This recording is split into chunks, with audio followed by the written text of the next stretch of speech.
No princípio, quando as águas do dilúvio recuaram e a terra voltou a respirar, os homens caminharam juntos. Um só povo, uma só língua, um só coração. A unidade parecia perfeita. Mas no silêncio das intenções, nas sombras do orgulho humano, algo começou a nascer, algo sombrio, algo que desafiaria os céus. Não satisfeitos com a memória da destruição que presenciaram, não temendo o Deus que havia julgado a terra, os homens se reuniram nas planícies de Sinar. E ali ergueram seus olhos para o firmamento e disseram: Façamos uma cidade, levantemos uma torre tão alta que alcance os céus. Mas o que parecia apenas construção era mais do que pedras e tijolos. Era a manifestação de um espírito de rebeldia. Cada tijolo colocado era um grito silencioso contra o céu. E o Senhor observava. Dos céus, ele via a arrogância crescendo como uma chama que logo consumiria toda a humanidade. E naquele instante, o mundo não sabia, mas estava prestes a testemunhar um dos momentos mais sombrios e decisivos da história da humanidade. A história da Torre de Babel.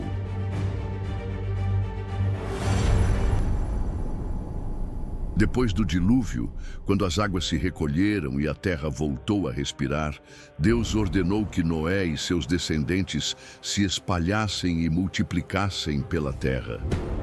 Os 3 filhos de Noé e suas esposas desceram as montanhas, se espalharam pela terra e começaram a se estabelecer nas planícies. Gerações nasceram e com elas novas cidades. Homens e mulheres que herdaram não apenas a vida, mas também a memória do juízo divino. Sem caminhou em direção ao Oriente, estabelecendo tendas e cidades em terras férteis. Jafé seguiu para o norte, em regiões vastas e distantes, onde os ventos frios moldavam o homem à dureza da terra. Cam e seus descendentes avançaram rumo ao sul, buscando planícies e vales onde o sol queimava intenso. Assim, os filhos de Noé se multiplicaram, espalhando suas sementes por toda a terra. Mas havia algo em comum entre eles: a memória de um mundo destruído pelas águas. O trauma ainda vivia em suas histórias. Era impossível esquecer. E no coração humano crescia a dúvida: será que um dia o dilúvio voltaria? O tempo passou. Caravanas de povos se cruzaram novamente. Eram as gerações seguintes. Povos que haviam se separado após o dilúvio e que voltaram a se encontrar unidos pelo desejo comum de permanecer juntos. Seus passos os conduziram para as planícies, que eram cercadas pela força dos grandes rios Tigre e Eufrates. Um grupo de homens, liderados pelos descendentes de Cam, encontrou uma vasta planície fértil. Era a terra de Sinar, a Mesopotâmia, o que hoje conhecemos como a antiga Babilônia. Ali, rios cortavam a terra, e o solo era perfeito para plantar, colher e prosperar. Ali, a vida brotava em abundância, mas junto com a prosperidade, nasceu o orgulho. Em Sinar, não havia pedras como nas montanhas, mas havia algo ainda mais útil: barro, argila em excesso, misturada à água que corria como veias pela terra. E com barro, eles moldaram tijolos, tijolos que mudariam o destino da humanidade. O coração do homem estava inquieto. O trauma do dilúvio ainda ardia em suas lembranças. O medo de um novo juízo pairava sobre os homens. E foi esse medo que os uniu em um propósito distorcido. Vamos, Construamos uma cidade e uma torre cujo topo chegue aos céus. Façamos para nós um nome, que ninguém jamais nos disperse pela terra. Era o grito da rebelião. Não queriam depender de Deus, nem confiar em sua promessa. Queriam erguer a própria segurança, uma fortaleza contra o temor das águas, uma lembrança eterna de sua glória. Era a primeira civilização unida, falando uma só língua, pensando como um só coração. Mas esse coração batia em desobediência. E assim começou. Um povo unido não pela fé, mas pela ambição. Não pela esperança, mas pela rebelião. O tempo passava. Uma cidade se erguia. E no centro dela, uma torre. Uma obra colossal. Um monstro de barro e fogo crescendo diante dos céus. Cada camada que subia não era apenas pedra sobre pedra. Era orgulho sobre orgulho. Não havia fronteiras, não havia reinos divididos. Apenas uma língua, uma cultura, um só coração, mas voltado contra o Criador. E o que parecia unidade era, na verdade, o primeiro grande levante da humanidade contra Deus. A Torre de Babel não era apenas uma construção. Era um grito, um desafio. Um trono de arrogância erguido em direção ao céu. Cada tijolo colocado era um desafio contra o Criador. Cada metro erguido da torre era um símbolo de vaidade. Os altares começaram a se erguer nos níveis da torre. Sacrifícios eram oferecidos. E a humanidade, que deveria refletir a glória de Deus, passou a refletir apenas sua própria ambição. Seus templos não eram erguidos em honra ao Criador, mas a deuses falsos. Eram civilizações que buscavam poder e glória terrena. E a torre no coração de Sinar não era apenas pedra e tijolo, era um altar ao orgulho humano. Os céus foram desafiados. E o Senhor observava. Do alto, o Senhor via a cidade e a torre crescendo como uma lança contra os céus. Via que a união dos homens não era pela vida, mas pela arrogância. O perigo não estava apenas na torre, mas no coração humano. Porque quando o homem se une contra Deus, sua queda é inevitável. E disse o Senhor: Eis que o povo é um, e todos têm uma só língua. Agora nada lhes será impossível. Desçamos, confundamos a sua linguagem para que não entendam uns aos outros. Então, o Senhor desceu, não com espada, não com fogo, mas com palavras. Deus confundiu suas línguas. E no instante seguinte, o canteiro de obras mergulhou em caos. Trabalhadores gritavam, mas seus irmãos não entendiam.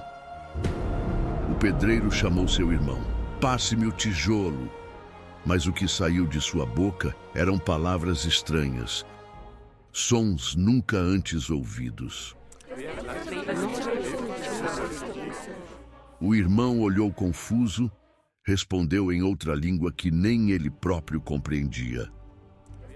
O mestre de obras gritava ordens, mas seus servos ouviam apenas ruídos sem sentido. Gritos ecoaram pela planície. Construtores se acusavam. Irmãos se tornavam estrangeiros. Famílias se dividiam. A obra parou. Palavras que antes eram claras tornaram-se ruídos estranhos. E onde havia unidade, nasceu confusão. O sonho de Babel desmoronou em caos. A confusão trouxe ira. Muitos se acusavam de traição. Outros achavam que os companheiros haviam enlouquecido. A unidade, que antes era sua força, se transformou em muralha. Uma muralha invisível, separando amigos, famílias, tribos inteiras. O que antes era uma só língua se fragmentou em dezenas. O silêncio da união foi quebrado pelo som da divisão. A torre, antes símbolo de poder, tornou-se monumento da derrota. Os homens perceberam que já não havia retorno, que não havia mais como trabalhar lado a lado. Assim, tomaram uma decisão amarga: partir. Cada grupo se reunia em torno daqueles que falavam a mesma língua. Línguas nascidas como um milagre ou como um juízo. Assim, caravanas inteiras se formaram. Alguns seguiram em direção ao norte, cruzando montanhas e vales. Outros partiram para o sul, buscando terras quentes e férteis. Povos marcharam para o leste, alcançando desertos e rios distantes. Outros foram para o oeste, encontrando mares que nunca haviam visto. E a grande planície de Sinar, antes repleta de vozes unidas, ecoava agora apenas o som da partida. Cada passo era uma separação, cada trilha aberta era o nascimento de uma nova nação.